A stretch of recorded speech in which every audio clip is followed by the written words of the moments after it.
الرجيم بسم الله الرحمن الرحيم وعلم آدم الأسماء كلها ثم عرضهم على الملائكة فقال أنبئوني بأسماء هؤلاء إن كنتم صادقين قالوا سبحانك لا علم لنا إلا ما علمتنا إنك أنت العليم الحكيم قال يا آدم أنبئهم بأسمائهم فلما أنبأهم بأسمائهم قال ألم أقل لكم إني أعلم غيب السماوات والأرض وأعلم ما تبدون وما كنتم تكتمون قال المؤلف والمفسر رحمه الله تعالى هذا مقام ذكر الله تعالى فيه شرف آدم عليه السلام على الملائكة بما اختصه من علم أسماء كل شيء دونهم وهذا كان بعد سجودهم له وإنما قدم هذا الفصل على ذاك لمناسبة ما بين هذا المقام وعدم علمهم بحكمة خلق الخليقة حين سألوا عن ذلك فأخبرهم تعالى بأنه يعلم ما لا يعلمون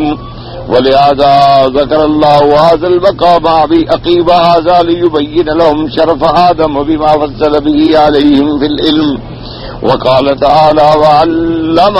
آدم الأسماء كلها. اب مفسر رحمۃ اللہ علیہ ان آیات مبارکہ میں اپنے ارشادات گرامی بیان فرماتے ہیں کہ یہ وہ مقام ہے جہاں اللہ تبارک و تعالی نے ذکر فرمایا آدم علیہ السلام کی فضیلت کا ملائکہ پر کہ اللہ تبارک و تعالی نے آدم علیہ السلام کو خاص فرمایا اور ان کو اسماء چیزوں کے اسماء ان کے خواص و آثار بتلائے، ان کے بجائے ملائکہ کو نہ بتلایا. اور وَهَذَا كَانَ بَعْدَ سُجُودِهِمْ لَهُ. اب مفسر رحمۃ اللہ علیہ فرماتے ہیں یہاں اپنی تفسیر میں کہ آدم علیہ السلام کو اللہ نے اسماء کی تعلیم دی اور ملائکہ کو تعلیم نہ دی، تو اسی سے بھی آدم علیہ السلام کا شرف واضح ہوا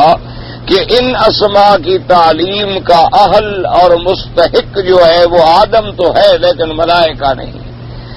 اور خلافت عرضی کا مستحق بھی آدم ہے اور ملائکہ نہیں. لیکن فرماتے ہیں مفسر رحمۃ اللہ علیہ کہ جہاں تک ملائکہ کے سجدے کا تعلق ہے وہ سجدہ پہلے تھا اور یہ تعلیم الاسماء جو ہے یہ سجدے کے بعد ہے، یعنی سجدے سے پہلے نہیں ہے. یعنی پہلے تو اللہ تبارک و تعالی نے اب ملائکہ کو حکم دیا آدم علیہ السلام کے پیدا کرنے کے بعد، اور فرمایا پیدا کرنے سے پہلے تو فرمایا قال ربک للملائکۃ انی جاعل فی الارض خلیفہ کہ میں زمین میں خلیفہ بنانا چاہتا ہوں، جس پر ملائکہ نے عرض کیا تجعل فیہا من یفسد فیہا ویسفک الدماء ونحن نسبح بحمدک ونقدس لک کہ کیا آپ ان کو بنائیں گے زمین میں خلیفہ جن کی اولاد زمین میں فساد کرے گی، خون ریزی کرے گی، اور ہم آپ کی پاکی بیان کرتے ہیں، تطہیر و تقدیس بیان کرتے ہیں. تو اللہ نے فرمایا انی اعلم ما لا تعلمون، میں جانتا ہوں تم نہیں جانتے. اور اس کے بعد پھر حکم ہوا کہ اسجدوا لآدم کہ آدم علیہ السلام کو سجدہ کرو، تو تمام ملائکہ جو ہیں انہوں نے سجدہ کیا. اب اس کے اندر بھی جب وہ آیت انشاءاللہ آئے گی تو آپ تفصیل سے پڑھیں گے کہ ملائکہ صرف آسمانوں کے مراد ہیں،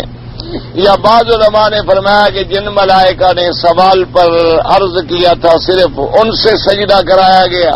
لیکن راجح قول یہی ہے کہ تمام ملائکہ کو اللہ تبارک و تعالی نے حکم دیا اور انہوں نے آدم علیہ السلام کو سجدہ کیا. اب یہ سجدے کا واقعہ گزرنے کے بعد اللہ نے آدم علیہ السلام کو اسماء کی تعلیم دی. تو اس میں یہ حکمت سمجھیں، حالانکہ سجدہ اللہ چاہتے تو اس عظمت کے بعد بھی کرا سکتے تھے، تو اس کے بعد جو ہے پھر وہ بات جو ہے اللہ کی قدرت کاملہ کی اور ملائکہ کی اطاعت کاملہ کی ایسی بات واضح نہ ہوتی جو پہلے ہوئی، کیونکہ کسی آدمی پر جب کسی کا شرف واضح ہو جائے، عظمت واضح ہو جائے تو آدمی خود بخود جھک جاتا ہے، آدمی خود بخود اس کے آگے جھک جاتا ہے، اپنے دل میں مان لیتا ہے کہ بھئی یہ تو مجھ سے بڑا عالم ہے۔ تو پھر اگر اس کا سجدہ ہو تو کوئی اتنی بڑی بات نہیں، لیکن اس سے پہلے جب اللہ نے حکم دیا تو اب اللہ کی بھی قدرت کاملہ کا اظہار ہے کہ میں جس کو چاہوں عزت اور شرف بخشوں، اور ملائکہ کی اطاعت کا بھی کمال ہے کہ جب ان کو حکم دیا گیا تو فوراً انہوں نے سجدہ کیا، اللہ کے حکم کی اطاعت کی، چونکہ ان کی صفت یہ ہے کہ لا یعصون اللہ ما امرہم ویفعلون ما یؤمرون، کیونکہ کسی پر اگر علمی عظمت پہلے واضح کر دی جائے تو آدمی کا دل تو خود بخود پھر مائل ہو جاتا ہے۔ جیسے اس کی مثلا ایک مثال ہے کہ حضرت بنوری رحمت اللہ علیہ جو بہت بڑے عالم گزرے، اللہ ان کی قبر پہ رحمت فرمائے، بہت بڑے محدث گزرے، اور انہوں نے ترمذی شریف پر شرح بھی لکھی، تو وہ ایک دفعہ حضرت حلیجوی رحمت اللہ علیہ کی خدمت میں تشریف لے آئے، حضرت شیخ حماد اللہ حلیجوی جو حلیجی شریف سندھ کے علاقے میں بزرگ تھے اور بڑے عالم تھے۔ تو حضرت بنوری رحمت اللہ علیہ کی ان سے پہلے ملاقات نہیں تھی، یعنی غائبانہ تعارف تھا، دونوں ایک دوسرے کو غائبانہ تو جانتے تھے لیکن کوئی باقاعدہ ملاقات نہیں۔ تو حضرت بنوری رحمت اللہ علیہ جب حاضر ہوئے تو اتفاق سے بخاری شریف کی کسی حدیث پر کوئی مسئلہ زیر بحث تھا، تو حضرت حلیجوی رحمت اللہ علیہ کی یہ عادت تھی کہ اگر کوئی مسئلہ پیش آ جاتا تو ان کی مجلس میں جتنی علماء موجود ہوتے تھے تو ان میں سے کسی عالم کو آپ فرما دیتے تھے کہ بھئی اس مسئلے پر تم بات کرو یا اس مسئلے پر بھی تم بیان کر دو، اور اگر وہ مسئلہ اس عالم نے صحیح معنوں میں سمجھا دیا اور اطمینان کامل ہو گیا تو ٹھیک ہے، اور حضرت شیخ کے دل میں اگر کوئی بات کھٹکی کہ بھئی ذرا مسئلہ واضح نہیں ہوا تو پھر آخر میں حضرت خود اس مسئلے پہ تقریر فرماتے تھے۔ تو حضرت بنوری رحمت اللہ علیہ بھی مجلس میں بیٹھے تھے تو مسئلہ آیا، ایک عالم نے تقریر فرمائی اور اس کے بعد پھر حضرت شیخ نے اس حدیث مبارک کی شرح جب بیان فرمائی تو حضرت بنوری رحمت اللہ علیہ نے خود مجلس سے فارغ ہونے کے بعد فرمایا کہ بھئی آج ہم پر اپنا جہل جو ہے وہ منکشف ہوا ہے۔ فرمانے لگے کہ بھئی ہم تو دل میں سمجھتے تھے کہ ہم خود اتنے بڑے عالم ہیں اور اتنے بڑے محدث ہیں، اور زندگی گزر گئی ہمیں حدیث پڑھاتے پڑھاتے، تو اور بھی کوئی آدمی انشاءاللہ اتنی سمجھے گا جتنی ہم نے سمجھا ہوا ہے، لیکن حضرت شیخ کی تقریر سننے کے بعد پتہ چلا کہ ہم نے تو کچھ بھی نہیں سمجھا ہوا۔ تو جب آدمی کسی کے علم کا مقام دیکھتا ہے تو پھر تو عظمت خود بخود دل میں پیدا ہو جاتی ہے،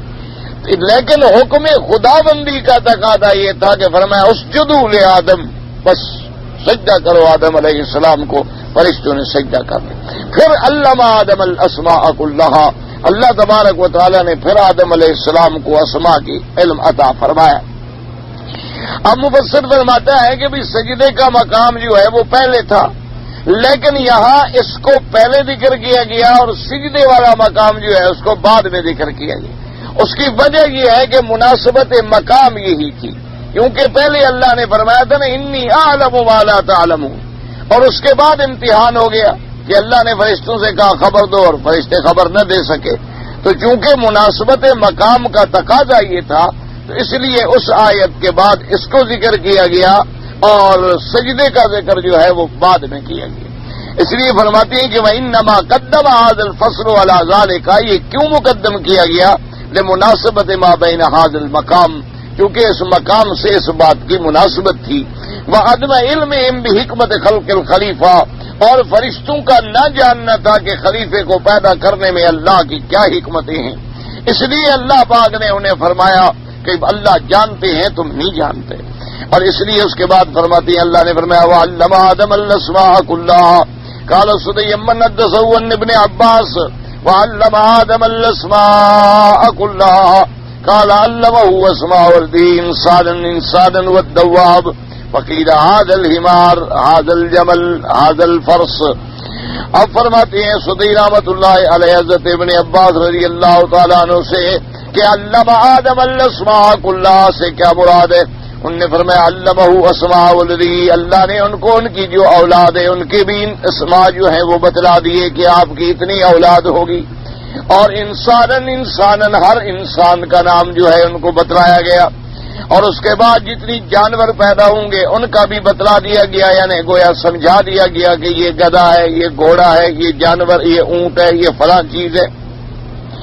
قال ذاكر ابن عباس وعلم آدم الأسماء كلها قال هي هذه الأسماء التي يتعارف بها الناس انسان ودواب وسماء وارض وصال وبحر وخيل وحمار واشباہ ذلك من الامم وغيرها۔ حضرت ضحاک نے بھی حضرت ابن عباس سے روایت فرمائی ہے، ان نے بھی فرمایا کہ اللہ نے جب آدم کو نام سکھلائے تو کیا مانا، ان ناموں سے کیا مراد ہے؟ ان نے فرمایا ان ناموں سے مراد یہ ہے کہ جو نام اب دنیا کے اندر چل رہے ہیں ہمارے اندر متعارف ہیں، اللہ نے انہیں بتایا کہ یہ انسان ہے، یہ جانور ہے، یہ آسمان ہے، یہ زمین ہے، اور یہ خشکی ہے، اور یہ دریا ہے، اور یہ گھوڑا ہے، اور یہ گدھا ہے، وغیرہ ذالک واشباہ ذالک من الامم وغیرہا۔ یعنی اللہ تبارک و تعالی نے، اور اس کے اندر انشاءاللہ آگے جا کے پڑھیں گے، جیسے بعد مفسرین رحمت اللہ علیہم نے بھی روایت فرمائی ہے کہ اللہ پاک نے صرف اسماء نہیں بتلائے بلکہ اللہ نے ان کے خواص اور آثار اور خصلتیں اور صفات بھی بتلا دیے، اور ساتھ یہ بھی ہے کہ اللہ تبارک و تعالیٰ نے ان تمام چیزوں کو ایک مثالی وجود دے کر آدم علیہ السلام کو دکھلا بھی دیا، کیونکہ نام تو تب بتلایا جائے کہ جب چیز سامنے ہو، بتایا جائے ابھی یہ گھوڑا ہے اور یہ گدھا ہے۔ اگر دونوں سامنے نہ ہوں اور کہا جائے گھوڑا ہوگا اور گدھا ہوگا تو پھر تو کوئی نہیں جانتا گدھا کون ہے اور گھوڑا کون۔ اور اسی طرح سب سے پہلے یہ بات بھی ہمیں معلوم ہوئی کہ لغت کا جو علم ہے، لغتوں کا جاننا، سب سے پہلے اس کی تعلیم بھی اللہ نے آدم علیہ السلام کو عطا فرمائی، اور اس کے بعد پھر آدم علیہ السلام کی اولاد جب آئی، ذریت آئی، نسل بعد نسل، جیل بعد جیل،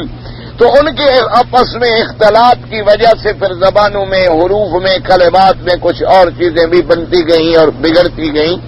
تو سب سے پہلے تعلیم جو ہے وہ اللہ نے آدم علیہ السلام کو عطا فرمائی، کیونکہ ابو البشر بھی آدم علیہ السلام ہیں،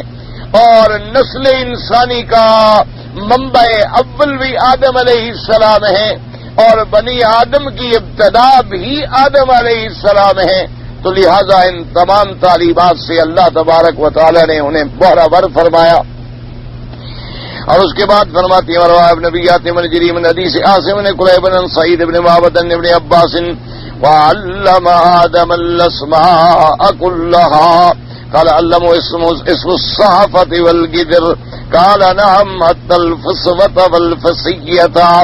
یعنی فرماتی ہیں کہ اللہ پاک نے اسماء کلہا کا مراد یہ ہے کہ پیالہ ہے یا گدر ہے یا کسی کا کوئی چھوٹی سی چھوٹی چیز ہوا کا نکلنا ہے، یعنی ایسی چھوٹی چیزیں بھی ہیں ان کا بھی بتلا دیا گیا، کیونکہ اسماء کلہا جو ہے وہ تو اسی کا نام ہے کہ ہر چیز کا نام بتلایا جائے، بڑی کا بھی چھوٹی کا بھی۔ وقال مجاہد آدم الاسماء کلہا علم آدم الاسماء قال علم اسم کل دابۃ وکل طیر وکل شیء۔ اللہ پاک نے آدم علیہ السلام کو ہر چیز کے نام بتائے، ہر جانور کے بھی نام بتائے اور ہر پرندے کے بھی نام بتائے۔ وكذلك رواه سعيد بن جبير وقتادة وغير من السلف أنه علمه أسماء كل شيء۔ انہوں نے بھی اسی طرح روایت فرمائی ہے سعید بن جبیر اور قتادہ نے کہ اللہ پاک نے ان کو تمام چیزوں کے نام جو ہیں وہ عطا فرمائے۔ وقال الربيع في رواية عنه اسماء الملائکہ، اللہ نے ان کو فرشتوں کے بھی نام بتلائے۔ وقال عبید الشامی اسماء النجوم، اللہ نے ان کو ستاروں کے بھی نام بتلائے۔ وقال عبد الرحمن بن زید اللہ واسماء ذریته كلهم، جتنی ان کی اولاد تھی ان کے نام بتلائے۔ واختار ابن جریر انه علمه اسماء الملائکۃ واسماء الذریۃ۔ ابن جریر مفسر رحمت اللہ علیہ نے اس قول کو ترجیح دی ہے کہ اللہ نے حضرت آدم کو ملائکہ کے نام بھی بتلائے اور آدم کی جو اولاد ہوگی ان کے نام بھی بتلائے، لأنه قال ثم أرزهم، وهذا عبارة عما يعقل، وهذا الذي رجح به ليس بلازم، فإنه لا ينفي أن يدخل معهم غيرهم، ويعبرن الجميع بصيغة من يعقل للتغليب كما قال تعالى والله خلق كل دابة من ماء فمنهم من يمشي على بطنه ومنهم من يمشي على رجلين ومنهم من يمشي على أربع يخلق الله ما يشاء ان اللہ علی کل شیء قدیر. اب مفسر ابن جریر فرماتے ہیں کہ اللہ نے ان کو صرف یعنی ملائکہ کے نام بتلائے اور ان کی اولاد کے نام بتلائے، کیونکہ فرماتی ہیں اس کے بعد جو ضمیر ہے ثم عرضهم علی الملائکہ، تو ضمیر سے یہ معلوم ہوتا ہے کہ ان چیزوں کے نام بتلائے گئے جو جو عقل والی تھی، یعنی ما لا یعقل جو تھی ان کے نام نہیں بتلائے گئے، کیونکہ اگر ضمیر جو ہے ان کا لایا گیا ہے جو عقل والوں کے لیے ہوتا ہے، ہم کا ضمیر خطاب کیا گیا، اور دابہ جانور طیر جو ہیں وہ عقل والے نہیں ہوتے ہیں. لیکن مفسر ابن کثیر فرماتی ہیں کہ ابن جریر رحمت اللہ علیہ کا اس قول کو راجع دینا جو ہے یہ کوئی زیادہ قوی نہیں ہے، کیوں یہ بات ان نے کہا لازم نہیں آتی کہ ضمیر اگر ذوی العقلاء کا استعمال کر دیا جائے، کیونکہ کئی مقام ایسے ہیں کہ اللہ پاک نے ذوی العقلاء کا ضمیر استعمال کیا ہے اور غیر ذوی العقلاء بھی شامل ہے، کیونکہ تغلیباً عقل والوں کو بطور غلبے کے ذکر کر دیا گیا. جیسے اللہ نے فرمایا واللہ خلق کل دابۃ من ماء، اللہ پاک نے ہر جانور ہر جاندار چیز کو پانی سے پیدا کیا. ومنہم من یمشی علی بطنہ، تو وہاں بھی ضمیر ہے ہم کا. بعض ایسی ہیں جو اپنے پیٹ پہ چلتے ہیں جیسے سانپ وانپ ایسی چیزیں جو ہے ومنہم من یمشی علی رجلین، اور بعض جانور ایسے ہیں جو دو پاؤں پہ یعنی انسان. ومنہم من یمشی علی اربع، اور بعض چوپائے ایسے ہیں جو چار پاؤں پہ چلتے ہیں، تو وہاں بھی ضمیر جمع کا ہے. تو لہذا ذوی العقول کو تغلیباً اللہ تبارک و تعالی نے ذکر کر دیا، یعنی تو اس لیے فرماتے ہیں کہ ابن جریر رحمت اللہ علیہ کا یہ دلیل پکڑنا کوئی اتنا مضبوط نہیں ہے. فقد قرأ عبداللہ ابن مسعود رضی اللہ تعالیٰ عنہ ثم عرضہن، حضرت عبداللہ ابن مسعود رضی اللہ تعالیٰ عنہ کی ایک قرأت یہ بھی ہے کہ ثم عرضہن، اور ترى ابی ابن کعب ثم عرضها ای المسمیات، یعنی اب تین قرأتیں ہوگی. ثم عرضهم علی الملائکہ، ابی اور حضرت عبداللہ ابن مسعود نے پڑھا ثم عرضہن، اور ابی ابن کعب نے پڑھا ثم عرضها. یاد رکھو یہ قرأت کے اختلاف ہوتے ہیں، اس سے معنی نہیں بگڑتا. یعنی ایک جگہ ضمیر جو آیا مذکر کا آیا، ایک جگہ ضمیر مؤنث کا آ گیا. اسی طرح ایک دفعہ ضمیر جو ہے ما یعقل کا آ گیا، ایک دفعہ ما لا یعقل کا آ گیا. تو یہ ایک اختلاف قرأت ہے. اسی سے بعض اوقات جو فرق باطلہ ہوتے ہیں تو وہ استدلال کرتے ہیں کہ دیکھو جی عبداللہ ابن مسعود کچھ پڑھ رہے ہیں اور ابی ابن کعب کچھ پڑھ رہے ہیں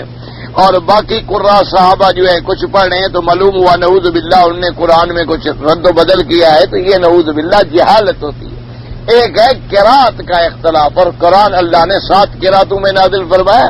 7 قرأت جو ہیں قرآن مقدس کی، وہ 7 کی 7 قرأتیں جو ہیں مشہور و معروف ہیں. آدمی جس قرأت سے بھی پڑھے گا الحمدللہ ترجمہ صحیح ہوگا. تو لہذا اس کو نعوذ باللہ کسی قسم کا تحریف و تبدیل پر دلیل بنانا جو ہے وہ بڑی جہالت کا کام ہے.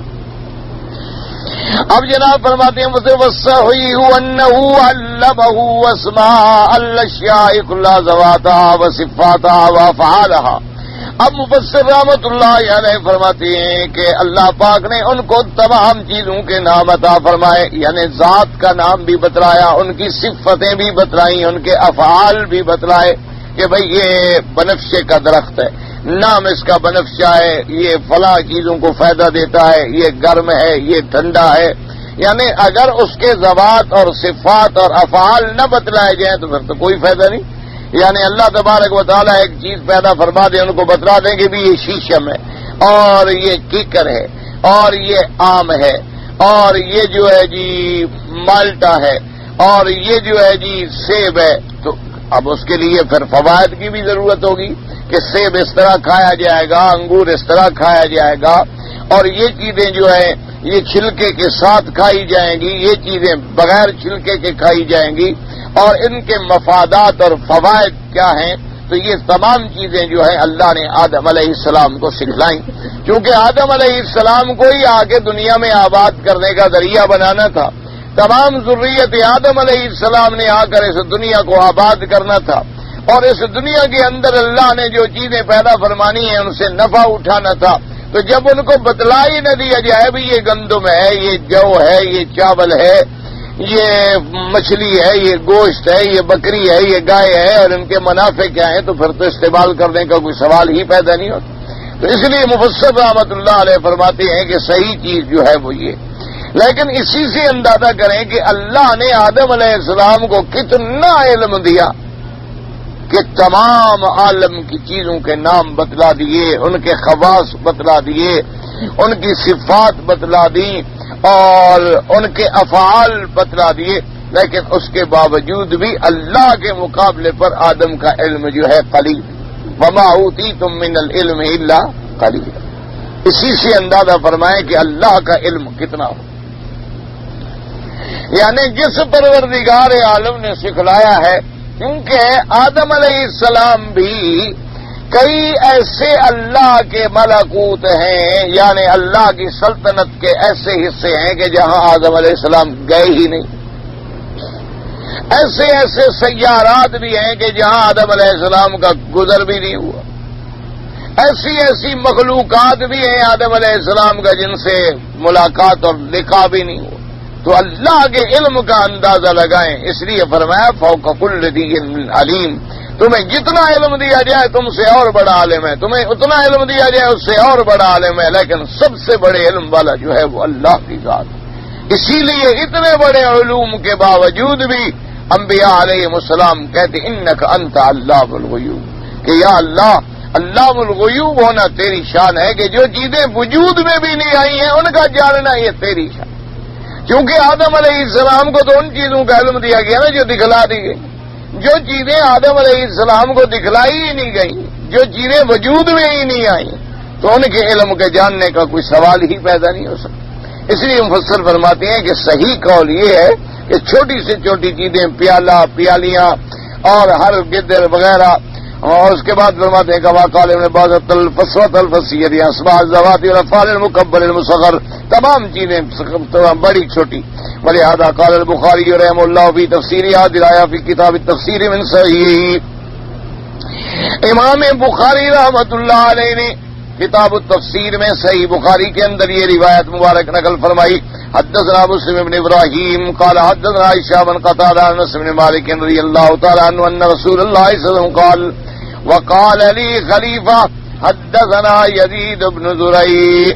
قال حدثنا سعید ان قتادہ عن النبی صلی اللہ علیہ وسلم قال يجتمع المؤمنون يوم القيامة فيقولون لو استشفعنا إلى ربنا فيأتون آدم عليه السلام فيقولون أنت أبو الناس خلقك الله بيده وأسجد لك ملائكته وعلمك أسماء كل شيء فاشفع لنا إلى ربك حتى يريحنا من مكاننا هذا فيقول لست هناكم ويذكر ذنبه فيستحيي۔ اب مفسر رحمۃ اللہ علیہ فرماتے ہیں کہ امام بخاری رحمۃ اللہ علیہ نے اپنے صحیح میں یہ حدیث صحیح نقل فرمائی۔ حضرت انس رضی اللہ تعالیٰ عنہ روایت فرماتی ہے کہ حضور پاک سرکار مدینہ صلی اللہ علیہ وسلم نے ارشاد فرمایا کہ قیامت کے دن یجتمع المؤمنون یوم القیامت، جمع ہوں گے قیامت والے دن، فیقولون لو استشفعنا الی ربنا، وہ آپس میں کہیں گے کہ آئے کوئی ذات ہو آج جو ہماری سفارش کرے اپنے پروردگار عالم کی دربار میں، تاکہ جو اس محشر کی سختی میں ہے اس سے اللہ پاک ہمیں نجات عطا فرمائے، تاکہ سماعت شروع ہو جائے، مقدمے کی کارروائی تو شروع ہو جائے۔ فرماتے ہیں کہ اس کے بعد وہ آئیں گے سب اکٹھے ہو کر، کہاں آئیں گے؟ فیاتون آدم علیہ السلام، حضرت آدم علیہ السلام کے پاس آئیں گے، فیقولون انت ابو الناس، آ کے آدم علیہ السلام سے کہیں گے کہ حضرت آدم تم ہی سب انسانوں کے باپ ہو، خلقک اللہ بیدہ، تمہیں اللہ نے اپنے دست قدرت سے بنایا، واسجد لک ملائکتہ، اور اپنے فرشتوں کو تجھ سے سجدہ کروایا، وعلمک اسماء کل شیء، اور تمہیں ہر چیز کے ناموں کا علم عطا فرمایا، یعنی تمہاری فضیلت ہے۔ تو اس حدیث میں بھی ہے کہ وعلمک اسماء کل شیء، اللہ نے تمہیں ہر چیز کا علم، ان کے ناموں کی چیزیں جو ہیں بتلائی تھی۔ فاشفع لنا الی ربک، اپنے رب کی ذات کے اپنے رب کی درگاہ میں ہماری سفارش کریں حتی یریحنا من مکان ھذا، تاکہ ہمیں راحت ملے، ہمیں آرام ملے، اس مقام سے ہمیں چھٹکارا ملے۔ لیکن آدم علیہ السلام کہیں گے کہ میں اس کا اہل نہیں، میں نہیں ہوں اس مقام کا، اور اس کے بعد وہ اپنی غلطی کو یاد کریں گے کہ میں نے تو اللہ نے منع فرمایا تھا کہ لا تقربا هذه الشجرة، تھا اس درخت کے قریب نہ جائیں، لیکن میں کھا بیٹھا، اس لیے میں ڈرتا ہوں، مجھے حیا آتی ہے کہ میں اللہ کے آگے جا کے کیسے سفارش کروں۔ یہ بھی دراصل یاد رکھیں کہ یہ بھی انبیاء کی شان ہے، یاد رکھیں، کیونکہ جتنا علم بڑا ہوتا ہے، جتنی شان بڑی ہوتی ہے، اتنی اللہ کا ڈر بھی زیادہ ہوتا ہے۔ آپ دیکھیں جتنے علماء ہوں گے، جتنے اہل علم ہوں گے، ان کے دلوں کے اندر اللہ تبارک و تعالی کی عظمت جو ہے وہ زیادہ پیدا ہوتی ہے۔ حضرت آدم علیہ السلام، ورنہ حضرت آدم علیہ السلام سے غلطی ہوئی اور اللہ نے معاف فرما دی۔ جب انہوں نے اللہ سے درخواست کی کہ ربنا ظلمنا انفسنا ان لم تغفر لنا وترحمنا لنکونن من الخاسرین، تو غلطی معاف ہو گئی، معافی مل گئی، لیکن معافی کے بعد بھی ان کو ڈر باقی ہے۔ تو یہ مقام ہوتا ہے، جتنا آدمی بڑا ہوگا، بڑے شان والا ہوگا۔ اب دیکھیں نا، اس کی چھوٹی سی مثال دیکھیں کہ اگر ایک آدمی الحمدللہ تہجد گزار ہے، شب بیدار ہے، یعنی رات کو اللہ اسے جاگنے کی توفیق دیتے ہیں اور وہ تہجد پڑھنے کا الحمدللہ عادی ہے، اگر کسی دن اس کی تہجد رہ جائے، نیند نہیں کھلی، انسان ہے، سو گیا، تو سارا دن اس کو بے چینی رہتی ہے کہ جی رات میری تہجد، حالانکہ اس کو پتا ہے بھی تہجد ایک نفلی عبادت ہے، اگر پڑھے گا تو ثواب ہے، نہ پڑھے تو کوئی گناہ نہیں۔ اس کو پتا ہوتا ہے کہ بھی میں نے اگر تہجد رات نہیں پڑھی تو کوئی گناہ تو نہیں کیا، اور پھر میں نے آمدن بھی نہیں چھوڑی، سو گیا، غفلت میں آ گیا، نیند میں آ گیا، اور اگر انسان نیند کی وجہ سے اس کی نماز فرض بھی قضا ہو جائے تو گناہگار تو نہیں ہے، اللہ کے ہاں پکڑ تو نہیں ہوگی کہ انسان ہے غفلت میں آ گیا، کسی نے جگایا نہیں، تھکا ہوا تھا، گرا، بے ہوش ہوا، اٹھا، سورج نکل آیا، اس نے اٹھ کے نماز پڑھی، قضا کر لی، تو اس کو جب فرض نماز پر بھی اتنا مواخذہ نہیں ہے تو تہجد پر اگر نہ اٹھے تو کیا فرق پڑے؟ لیکن اس کو آرام نہیں آتا، پھر دن میں وہ اتنی رکعتیں پڑھ رہا ہے اور توبہ کر رہا ہے اور استغفار کر رہا ہے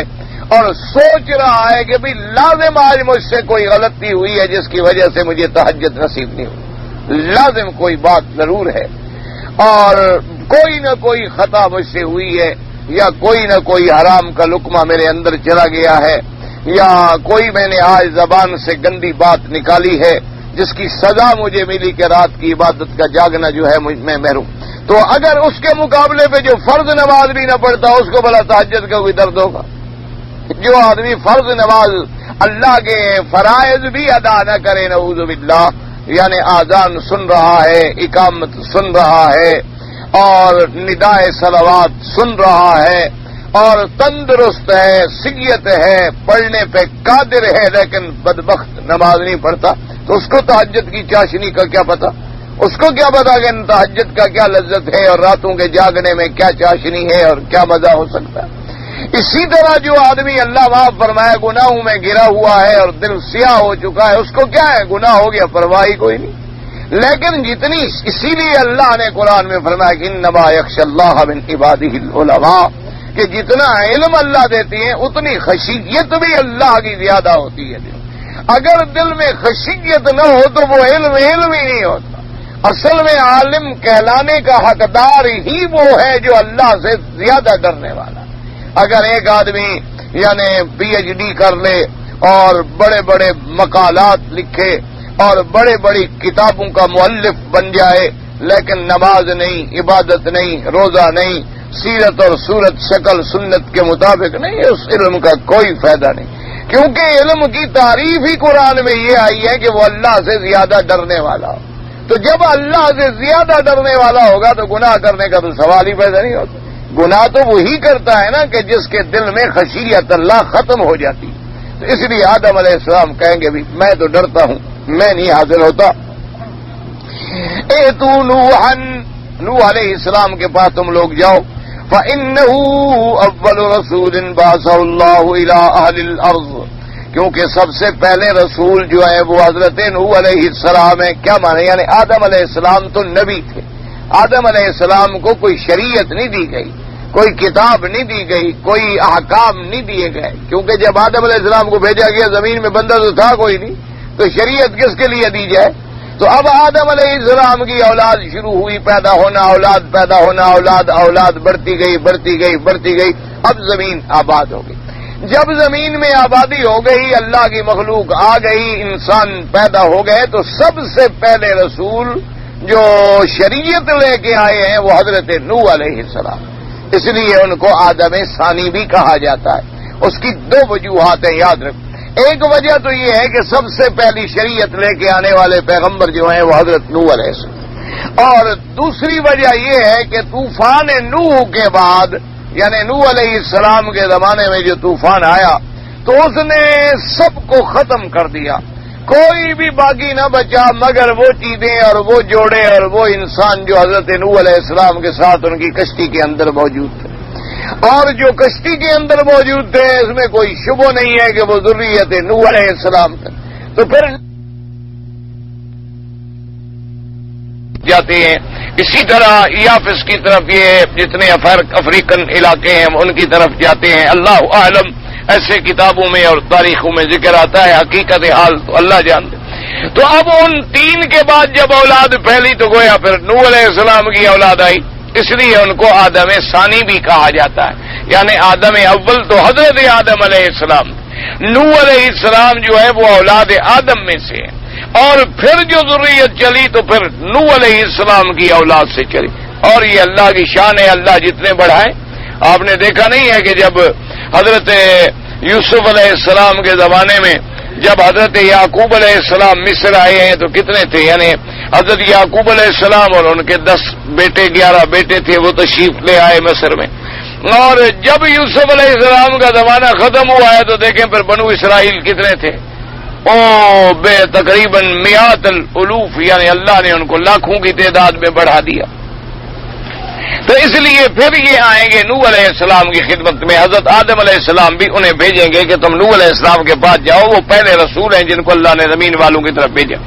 وَيَأْتُونَ وَيَقُولُ لَسْتُ مَعَكُمْ، یعنی میں بھی اس مقام پہ نہیں ہوں. وَيَذْكُرُ سُؤَالَهُ رَبُّهُ مَا لَيْسَ لَهُ بِهِ عِلْمٌ فَيَسْتَحْيِي. اس کے بعد حضرت نوح علیہ السلام اب بھی فرمائیں گے کہ میں بھی اس مقام پہ کھڑے ہونے والوں میں سے نہیں ہوں کہ تمہاری سفارش کر سکوں. میں نے بھی بغیر علم کے اللہ سے بیٹے کی بخشش مانگ لی تھی، غلطی کر لی تھی، مجھے بھی حیا آتی ہے کہ آج میں کیسے جاؤں. اور اس کے بعد فیقولوا ائتوا خلیل الرحمن علیہ السلام، وہ کہیں گے کہ ایسا کرو کہ حضرت ابراہیم الخلیل کے پاس جاؤ چونکہ وہ اللہ کے خلیل ہیں. ویاتون ویقول لستوناکم اذکر سؤال رب وعلیہ بعلم ویاتون لستوناکم ویقول ائتوا موسیٰ، وہ فرمائیں گے موسیٰ علیہ السلام کے پاس جاؤ. عبدا کلمہ اللہ وآتاہ التورات، وہ اللہ کے ایسے بندی اور ایسے رسول ہیں کہ جن کو اللہ نے اپنے کلام سے مشرف فرمایا اور جن کو اللہ تبارک و تعالیٰ نے تورات جیسی جامع کتاب جو ہے عطا فرمائی. ویاتون ویقول لستوناکم، ان کے پاس آئیں گے. حضرت موسیٰ علیہ السلام بھی انکار کر دیں گے. ویذکر قتل نفس بغیر نفس ویستحیی من ربی، وہ فرمائیں گے کہ میرے ہاتھوں سے ایک آدمی مر گیا تھا قبطی جس کو میں نے مارا تھا، کہیں پر اللہ پاک مجھ سے پوچھ نہ لیں. فَيَقُولُ ائْتُوا عِيسَىٰ عَبْدُ اللَّهِ وَرَسُولُهُ وَكَلِمَةُ اللَّهِ وَرُوحُهُ، وہ کہیں گے تم عیسیٰ علیہ السلام کے پاس جاؤ کہ عیسیٰ علیہ السلام اللہ کے بندے ہیں، اللہ کے رسول ہیں جن کو اللہ نے کلمۃ اللہ کا خطاب دیا کیونکہ اللہ کے کلمہ حکم سے پیدا ہوئے، اور جن میں اللہ تبارک و تعالی نے اپنے حکم سے جبریل علیہ السلام کو بھیج کے روح پھونکا. ان کے پاس جاؤ، وہ سفارش کریں گے، وہ آئیں گے، وہ کہیں گے لستوناکم، میں بھی اس مقام پہ نہیں ہوں. ائتوا محمدا صلی اللہ علیہ وسلم عبدا غفر له ما تقدم من ذنبه وما تأخر. اب حضرت عیسیٰ علیہ السلام فرمائیں گے کہ میں تمہیں مشورہ دیتا ہوں کہ سب کے سب حضرت محمد الرسول اللہ رحمت للعالمین کی دربار میں جاؤ، چونکہ وہ ایک ایسے شان والا عبد ہے جس کے بارے میں اللہ نے فرما دیا کہ میرے مدنی اگر آپ سے نبوت سے پہلے کوئی بات ہو یا بعد میں ہو میں نے سب معاف کر دیا ہے. تو ان کے پاس جائیں، وہ آپ کی سفارش کریں گے. اس کے بعد حضور فرماتے ہیں فَيَأْتُونِي فَأَنطَلِقُ حَتَّىٰ أَسْتَأْذِنَ عَلَىٰ رَبِّي فَيَأْذَنَ لِي. فرماتی ہیں کہ پھر میں آؤں گا، میں کہوں گا چلو میں سفارش کرتا ہوں. فرماتی ہیں کہ میں چلوں گا، آنے کے بعد میں استاذن علی ربی، میں اپنے پروردگار سے اذن مانگوں گا. فیأذن لی، مجھے اذن دیا جائے گا، میں اجازت مانگوں گا. فاذا رأیت ربی وقعت ساجدا، جب میں اپنے پروردگار کی زیارت کروں گا تو پھر زیارت کرتے ہوئے میں سجدے میں گر جاؤں گا. اس کے بعد فرماتے ہیں دانی ماشاء اللہ، اللہ تبارک و تعالیٰ مجھے اسی حالت میں سجدے میں رہنے دیں گے جتنی دیر چاہیں گے. میں سجدے میں اللہ کی حمد و ثنا بیان کروں گا. ثم یقال ارفع راسک وسل تعطى وقل اشفع تشفع. اس کے بعد حکم ہوگا کہ محمد مصطفیٰ صلی اللہ علیہ وسلم آپ اپنا سجدے سے سر اٹھائیں، مانگیں دیے جائیں گے، بات کریں سنی جائے گی، سفارش کریں قبول کی جائے گی. اللہ تبارک و تعالیٰ فرمائیں گے کہ جو مانگو گے میں دوں گا، اور اس کے بعد جو کہو گے تمہاری بات سنی جائے گی، اور سفارش کرو گے تو وہ بھی قبول ہوگی. فَأَرْفَعُ رَأْسِي فَآمَدْهُ بِتَحْمِيدٍ يُعَلَّمَنِي. اب اس کے بعد فرماتی ہیں پھر میں سجدہ سے سر مبارک اٹھاؤں گا، اللہ پاک مجھے اس وقت اپنے حمد کرنے کی طریقہ بتلائیں گے، تعلیم دیں گے حمد کرنے کا. فرماتی ہیں پھر میں اللہ کا حمد بیان کروں گا. ثم اشفع يحد لي حدا وادخلهم الجنة ثم اعود اليه فاذا رايت ربي مثله ثم اشفع يحد لي حدا وادخلهم الجنة ثم اعود الثالثة ثم اعود الرابعة واقول ما بقي في النار الا من حبست القرآن الا من حبست وجب عليه الخلود. هكذا ساق البخاري هذا الحديث ها هنا. اور اس کے بعد جناب فرماتے ہیں حضور پاک صلی اللہ علیہ وسلم کہ میں اللہ کے آگے سفارش کروں گا تو ایک حد ایک انداز میری سفارش کی منظور ہو جائے گی، ان کو جنت میں داخل کیا جائے گا. فرماتے ہیں پھر میں زیارت کروں گا اپنے پروردگار کی، پھر سجدے میں گر جاؤں گا، پھر اذن مانگوں گا، پھر اللہ مجھے اذن دیں گے، میری سفارش دوبارہ منظور ہوگی اور ایک اور تعداد جنت میں داخل ہو جائے گی. اور اس کے بعد فرماتی ہیں کہ پھر میں سجدہ کروں گا، پھر اللہ سے درخواست کروں گا، اللہ تبارک و تعالیٰ پھر میری سفارش منظور فرمائیں گے، اور پھر بڑی ایک تعداد جو ہے وہ ان کو جنت میں داخل فرما دیں گے. اسی طرح ایک دوسری حدیث میں آتا ہے انا اشفع فاشفع فاشفع، میں سفارشیں کروں گا، سفارش کروں گا، سفارش کروں گا، یعنی صرف ایک شفاعت نہیں بلکہ حضور کئی بار شفاعت کریں گے. اور اس کے بعد فرماتی ہیں کہ میری شفاعت منظور ہوگی، اور اس کے بعد اللہ تبارک و تعالیٰ فرمائیں گے حل رضیت یا محمد صلی اللہ علیہ وسلم، کہ محمد مصطفیٰ صلی اللہ علیہ وسلم اب آپ راضی ہو گئے اپنے رب سے کہ نہیں ہو گئے؟ میں کہوں گا رضیت یا رب، رضیت یا رب، رضیت یا رب، میرا اللہ میں اپنے راضی ہوں، راضی ہوں، کیونکہ اللہ نے وعدہ فرمایا تھا نا کہ آپ کو راضی کریں گے. فَلَسَوْفَ يُعْطِيكَ رَبُّكَ فَتَرْضَىٰ، اللہ نے قرآن میں جو وعدہ فرمایا تھا. تو حضور فرماتے ہیں کہ پھر میرے علم کے مطابق صرف جہنم میں وہ رہ جائیں گے جن کو قرآن نے روکا ہوا ہے. یعنی کیا مانے؟ یعنی جن کے بارے میں قرآن کا فیصلہ ہے کہ وہ جہنمی ہیں، وہ تو پھر جہنم میں رہیں گے، ان کے بارے میں تو سفارش منظور نہیں ہوگی. اور اسی طرح وہ لوگ جن کے بارے میں اللہ تبارک و تعالیٰ نے ان کو ہمیشہ جہنم میں رکھنے کا فیصلہ کیا ہے، یعنی جو کافر ہیں، مشرک ہیں، یا جن جرائم پر قرآن میں سزا آ گئی ہے جہنم کی، پھر وہی باقی بچیں گے، ورنہ باقی سب کے بارے میں میری سفارش جو ہے اللہ منظور فرما لیں گے. اور اس کے بعد فرماتے امام بخاری رحمۃ اللہ علیہ نے اس کو اسی سیاق کے مطابق ذکر کیا ہے. وقد رواه مسلم النسائی من حدیث الشام وهو ابن ابي عبد الله الدستوائي ان قتادة به واخرجه مسلم والنسائی بن ماجه من حدیث سيدنا وابن ابي عروبة قتادة ووجه ارادها هنا والمقصود منه قوله عليه الصلاة والسلام فيأتون آدم فيقولون أنت أبو الناس خلقك الله بيده وأسجد لك ملائكته وعلمك أسماء كل شيء ودل هذا على أنه علم أسماء جميع المخلوقات. اب مفسر رحمۃ اللہ علیہ فرماتے ہیں کہ یہ حدیث جو امام مسلم اور نسائی نے بھی ذکر فرمائی ہے، اور فرماتے ہیں کہ مفسر رحمۃ اللہ علیہ نے یہاں شفاعت کی حدیث کیوں نقل فرمائی؟ یہ کوئی شفاعت کا موقع تو نہیں تھا، شفاعت کی حدیث کے ذکر کرنے کا موقع تو نہیں ہے، تو پھر ابن کثیر رحمۃ اللہ علیہ نے اس حدیث کو یہاں کیوں ذکر کیا؟ یعنی مناسبت کیا تھی اس ایراد حدیث کی اس موضوع پر؟ تو فرماتے ہیں اس کی وجہ یہ ہے کہ اس حدیث میں بھی یہ لفظ ہمیں ملتے ہیں کہ جب آئیں گے لوگ سارے حضرت آدم کی خدمت میں تو آ کے کہیں گے کہ انت ابو الناس، کہ تمام مخلوق کے باپ تم ہو، اور اس کے بعد خلقک اللہ بیدہ، اللہ نے آپ کو اپنے ہاتھ سے پیدا فرمایا، اور اس کے بعد اسجد لک ملائکتہ، تجھے اللہ پاک نے اپنے فرشتوں سے سجدہ کروایا، مسجود الملائکہ بنایا، وَعَلَّمَكَ أَسْمَاءَ كُلِّ شَيْءٍ، اور اللہ نے ہر چیز کے ناموں کا آپ کو علم عطا فرمایا۔ تو صرف علمک اسماء کل شیء، چونکہ حدیث کے اس جملے کو مطابقت دی یہاں، اس لیے مفسر رحمہ اللہ نے حدیث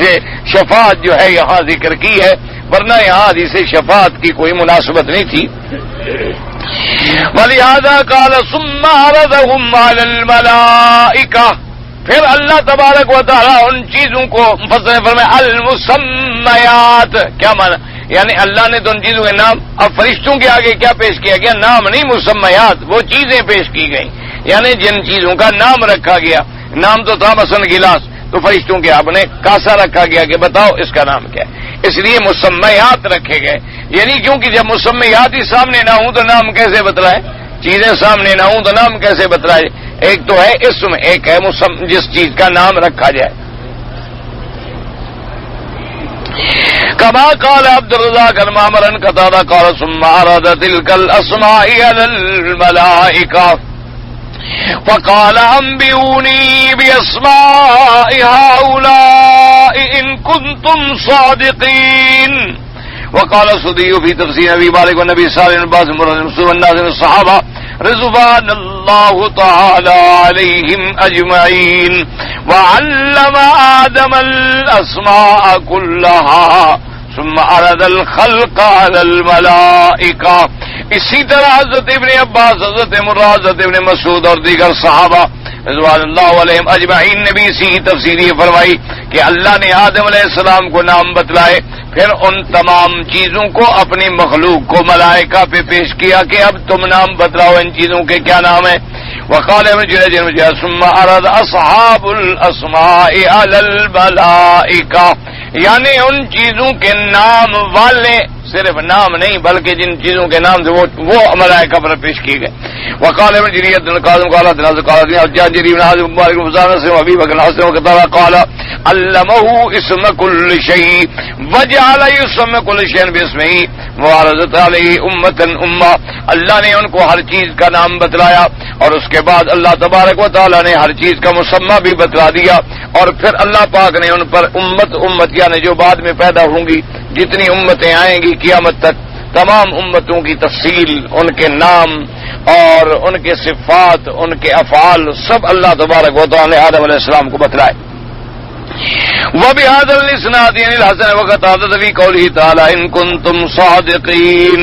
اني لم اخلق خلقا الا كنتم اعلم منه فاخبروني باسماء هؤلاء ان كنتم صادقين۔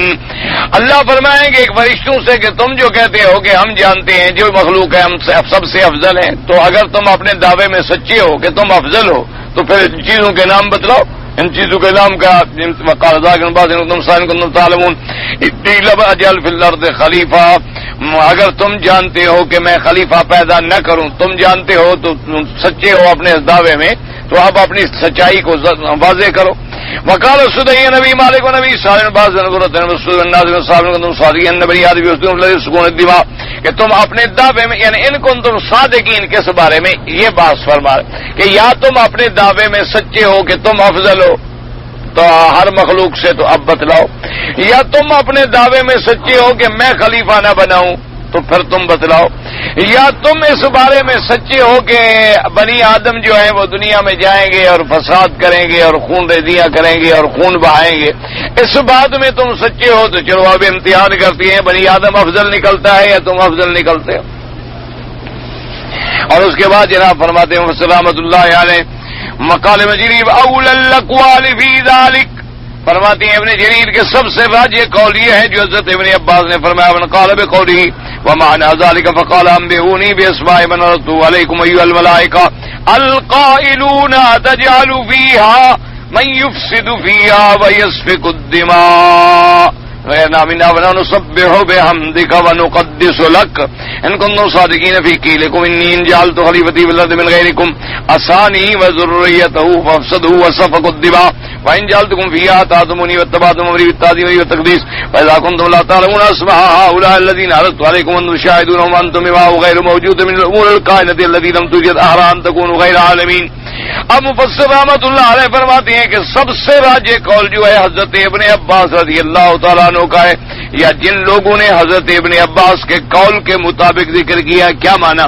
اللہ فرمائیں گے انبئونی باسماء، فرشتے بتلاؤ ان چیزوں کے نام جو میں نے تمہارے اوپر پیش کیے.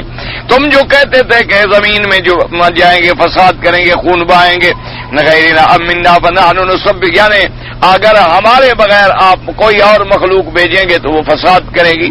تو ہم جو ہے تسبیح تقدیس کرنے والے ہیں. تو ان کنتم صادقین فی قیلکم، اگر تم اپنی قول میں اپنی گفتگو میں سچے ہو، کیا کہ انی ان جعلت خلیفتی فی الارض من غیرکم اسانی، اگر تمہارے علاوہ میں کسی اور مخلوق سے خلیفہ بناؤں گا تو وہ میری نافرمانی کرے گا اور اس کی اولاد جو ہے وہ فساد کرے گی اور اس کی اولاد جو ہے خون ریزی کرے گی. اور اگر میں تم سے بناؤں گا تو تم میری اطاعت کرو گے، اتباع کرو گے، میری تعظیم و تقدیس بیان کرو گے. تو اللہ فرمائیں گے یہ چیزیں جو تمہارے سامنے موجود ہیں، جب تم ان کے بارے میں نہیں بتلا سکتے تو وہ مخلوق جو تم نے دیکھی نہیں ان کے بارے میں تم کیا جانتے ہو؟ جو چیزیں تمہارے سامنے میں نے کر دی ہیں، جب تم ان کے نام بھی نہیں بتلا سکتے ہو تو جو مخلوق میں آئندہ پیدا کروں گا ان کے کیا حالات ہوں گے، کیا خواص ہوں گے، تو ان کے بارے میں تم کیسے رائے دے سکتے ہو؟ قالوا سبحانك لا علم لنا الا ما علمتنا انك انت العليم الحكيم. هذا تقديس وتنزيه من الملائكة لله تعالى ان يعيد هذا الشيء من الله ما شاء ويعلم شيء الا وعلم الله تعالى. ملائکہ نے کہا کہ پاک ہے تیری ذات، تنزیہ و تقدیس کرتے ہیں، ہم نہیں جانتے اتنا مگر جتنا آپ نے ہمیں بتلایا ہے. العلیم بكل شيء الحکیم فی خلقك وامرك وفی تعلیمك ما تشاء ومنعك ما تشاء لك الحکمت فی ذلك والعدل التام. ملائکہ کہیں گے مولا علم تیری صفت ہے، ہر چیز کا علم آپ کو ہے، ہر چیز کی حکمت والے آپ ہیں کہ آپ کے مخلوق پیدا کرنے میں، آپ کے حکم میں، کسی کو علم دینے میں، کسی کو نہ دینے میں، سب آپ کی حکمتیں ہیں اور تمام حکمتیں جو ہیں آپ کی سراپا عدل ہیں، سراپا حق ہیں. قال ابن ابي حاتم ادنا حسين شج قال ادنا عبد الرياض جاء ابن ابي ولكن سبحان الله قال تنزيل نفس نفسه ثم قال عمر لعلي واصحابه عنده لا اله الا الله قد عرفناها فما سبحان الله فقال لي ان كلمه احب الله نفسي ورضيها واحب ان تقال. حضرت عمر رضی اللہ تعالیٰ نے فرمایا کہ کلمۃ لا الہ الا اللہ، انہوں نے فرمایا یہ توحید کا ترجمہ تو ہمیں آ گیا، سبحان اللہ سے کیا مراد ہے؟ فقال علی رضی اللہ تعالیٰ عنہ، حضرت علی نے فرمایا کہ حضرت امیر المومنین کلمہ سبحان اللہ ایک ایسا کلمہ ہے جو اللہ نے کہا اور جس سے اللہ راضی ہوا اور اللہ پاک محبوب رکھتے ہیں کہ اس کی پاکی بیان کی جائے، کہا جائے سبحان اللہ. وحدثنا ابي قال حدثنا فتح بن المدينة قال سأل رجل ميمون بن مهران عن سبحان الله وقال اسم يعظم الله به ويحاشى به من السوء. حضرت میمون ابن مہران سے پوچھا گیا کہ سبحان اللہ کا کیا معنی ہے؟ انہوں نے فرمایا سبحان اللہ کا معنی اللہ کی عظمت و بڑائی کا اقرار اور ہر صفت نقصان سے اس کی پاکی کا اعتراف کرنا. وقوله تبارک و تعالی یا آدم انبئهم قال یا آدم انبئهم باسمائهم ولما انبأهم باسمائهم قال لم اقل لكم اني اعلم غيب السماوات والارض واعلم ما تبدون وما كنتم تكتبون والله تعالى عالم علمه اتم.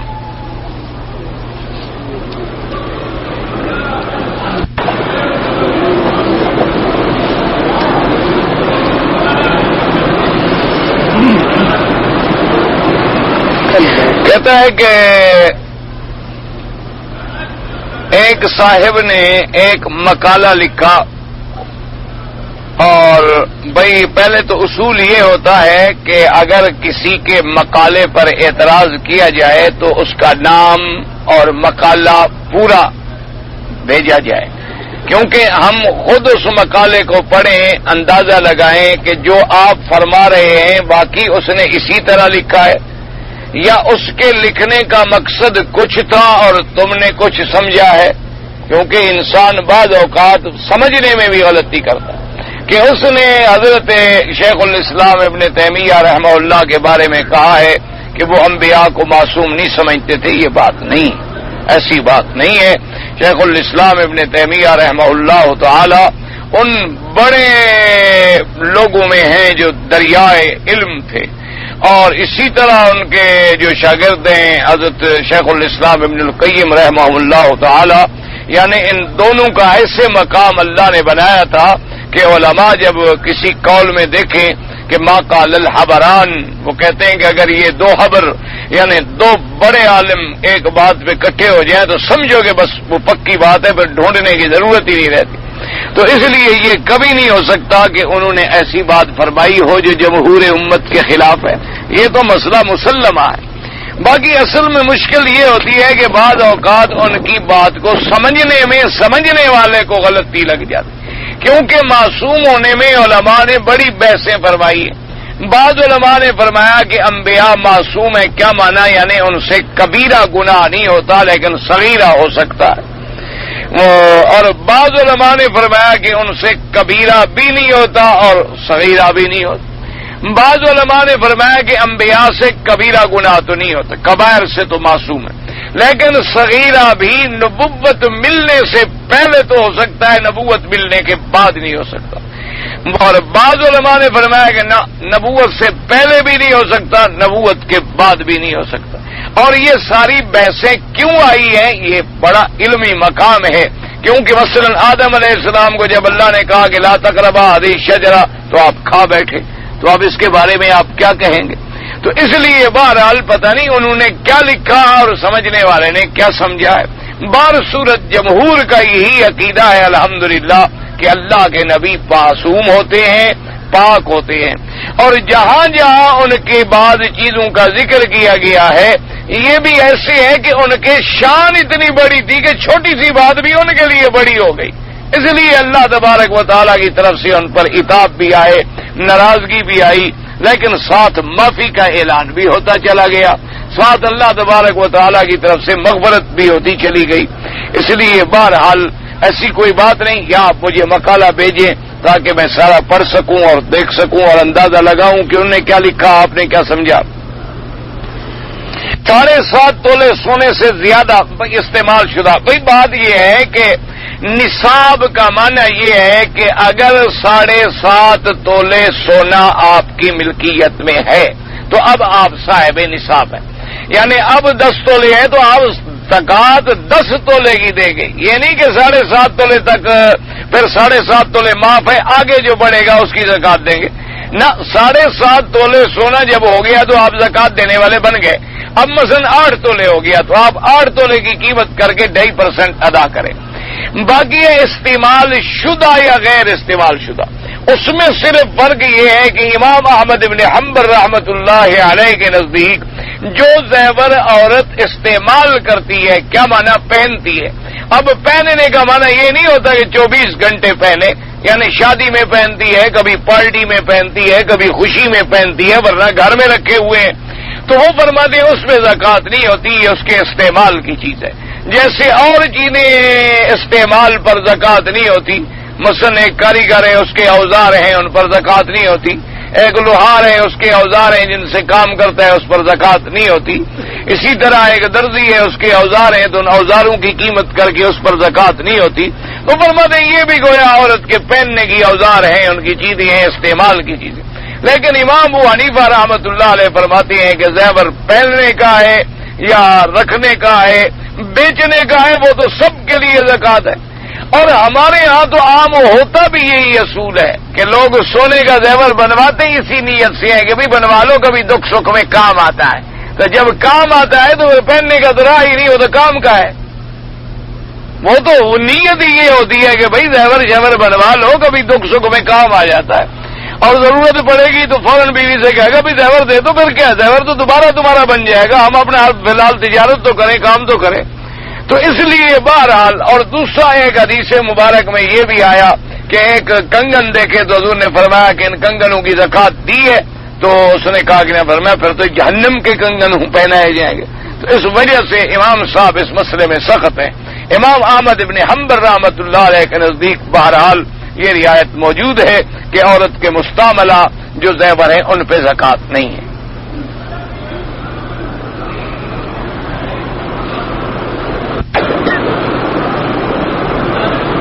میرا بھائی کہتا ہے کہ تم اپنی بیوی کو چھوڑ دو، اس کی وجہ یہ ہے کہ میرے بھائی نے میری سالی کا رشتہ طلب کیا تھا تو ان لوگوں نے نہ دیا، تو اب وہ کہتا ہے ابھی میری بے عزتی کا بدلہ جو ہے تم لو، تو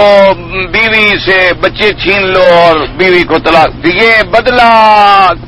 ان سے لے رہا ہے یا تم سے لے رہا ہے؟ ہاں یہ تو سچ ہو بھائی، انہوں نے تو چلو سالی کا رشتہ اس کو نہ دیا، اب وہ کہتا ہے کہ تم طلاق دے دو، تو گھر تیرا برباد کر رہا ہے کہ ان کا گھر برباد کر رہا ہے؟ تم جب بچے چھین لو گے ماں سے تو بچے تیرے تباہ برباد ہوں گے کہ ان کے بچے برباد ہوں گے؟ بھائی تو تیرا گھر برباد کر رہا ہے، ان کا تو کچھ بھی نہیں بگاڑا، وہ تو لڑکی کی دوسری جگہ شادی کر دیں، ان کا کیا بگڑ جائے گا؟ ان کی بے عزتی کس بات کی بے عزتی ہوئی؟ اب تو بے عزتی تیرے بھائی کی ہوگی کہ جو تیرے بھائی کی بیوی بنی پھر دوسرے کی جا کے بیوی بنے گی، اور تیرے بھائی کے بچے جو ہیں وہ در در پہ دھکے کھائیں گے اور ذلیل ہوں گے، تو وہ تو تجھ سے بدلہ لینا چاہتا ہے، ان سے تو نہیں لینا چاہتا وہ۔ اب یہ تمہاری مرضی، تم جانو تمہارا بھائی جان۔ قرآن و سنت کی روشنی بالکل طلاق نہ دو۔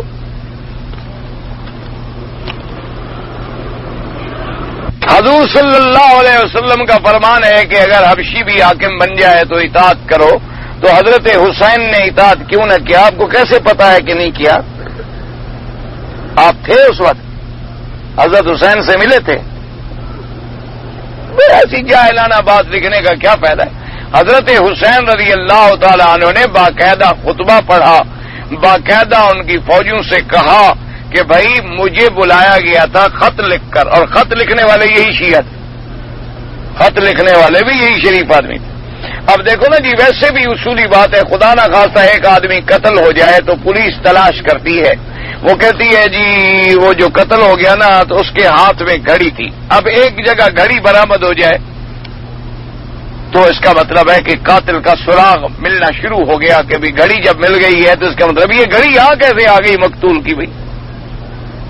تو اس لیے اب آپ دیکھیں حضرت حسین کا گھوڑا جس پہ شہید ہوئے وہ کن کے پاس ہے؟ سنیوں کے پاس ہے یا ان کے پاس ہے؟ تو ان کے پاس کیسے آ گیا مقتول کا گھوڑا؟ وہ سیج، وہ زری، وہ طول، وہ تمام چیزیں جتنی حضرت حسین نے استعمال فرمائی تھی ساری ان کے گھر میں ملتی ہیں یا ہمارے گھروں میں ملتی ہیں؟ کہاں سے ظالم اٹھا کے لے آئے وہاں سے؟ اچھا دوسری بات یاد رکھو، حضرت حسین نے باقاعدہ خطبہ پڑھا تھا، اور حضرت حسین رضی اللہ تعالیٰ عنہ اس لیے جا رہے تھے کہ انہیں ہزاروں کی تعداد میں خط لکھے گئے کہ ہم یزید کی بیعت چھوڑ چکے ہیں، ہم اس کو خلیفہ نہیں مانتے، آپ آئے ہم آپ کی بیعت کرنا چاہتے ہیں۔ تو جب وہاں قریب پہنچے تو ان پر راز کھلا کہ یہ تو سارے منافق ہیں، جھوٹے خط لکھے تھے مجھے، کھڑے تو اسی کے ساتھ ہیں، یہ تو اس کی بیعت میں پکے ہیں، مجھے دھوکہ دینے کے لیے انہوں نے بلایا ہے۔ تو انہوں نے پھر خطبہ پڑھا، انہوں نے کہا کہ بھئی بات سنو، جتنے لوگ میرے ساتھ ہو، واپس جانا چاہتے ہو مدینہ شریف تمہیں اجازت، واپس چلے جاؤ۔ اور اس وقت جو وہاں ابن زیاد کی اور ان کی فوجیں تھی شمر ذی الجوشن وغیرہ کی، ان سے انہوں نے فرمایا کہ میری 3 شرطیں، یا مجھے مدینہ واپس جانے دو، تو لہذا جھگڑا تو ختم ہو گیا، بغاوت تو ختم ہو گئی، آپ نے تو واپس جانے کا اعلان کر دی، یا مجھے کسی کافر ملک میں گزرنے دو، میں یہ ملک چھوڑ کے کسی کافر ملک میں نکل جاتا ہوں تاکہ میری لڑائی ہو تو کافروں سے ہو، تم سے نہ ہو۔ تیسری بات یہ ہے کہ مجھے خود یزید کے بعد جانے دو، میں اس کے ساتھ بات کروں۔ اور ایک روایت میں یہ بھی لفظ ہے کہ مجھے چھوڑ دو ان اضع یدی فی یدہ، میں اپنا ہاتھ اس کے ہاتھ پہ رکھ کے بیعت کر سکوں۔ لیکن ان ظالموں نے تینوں باتیں نہ مانی، تو اب حضرت حسین مظلوم ہو گئے کہ حضرت حسین رضی اللہ تعالیٰ عنہ اب تو مظلوم ہو گئے، اب خروج تو نہ رہا، اب تو لڑائی کا جھگڑا نہ رہا۔ اور دوسری بات یہ ہے ہمیشہ یاد رکھو کہ اگر حضرت حسین لڑائی کے لیے جا رہے تھے تو بچوں کو کون ساتھ لے جاتا ہے؟ تم جب لڑائی کے لیے جاتے ہو تو بیوی بچے سارے ساتھ لے جاؤ گے، اپنی آل اولاد کو ساتھ لے جاؤ گے، 72 آدمی جو حضرت ساتھ لے گئے تو سارا خاندان حضرت کا وہاں شہید ہو گیا۔ اس وجہ سے ان کو تو یقین تھا کہ بھی اس کی بیعت نہیں ہوئی، اور مکے مدینے والوں نے بھی اس کی بیعت نہیں کی تھی۔ تو جب مکے مدینے والوں نے بیعت نہ کی اور وہاں سے بھی خط آ گیا کہ جی ہم بیعت نہیں کرتے، ہم آپ کی بیعت کا انتظار کر رہے ہیں، تو اس لیے حضرت حسین رضی اللہ تعالی عنہ نے سفر فرمایا۔ لیکن ان ظالموں نے اپنی وفاداری کو نبھانے کے لیے خوشامد میں اتنا اقدام آگے کر دیا کہ بغیر اس کی ہدایت کے حضرت حسین کو شہید کر دیا گیا۔ تو اس لیے حضرت حسین مظلوم ہیں، ان کی شہادت برحق ہے، اور انہوں نے کوئی ایسی بات نہیں کی جو شریعت کے خلاف۔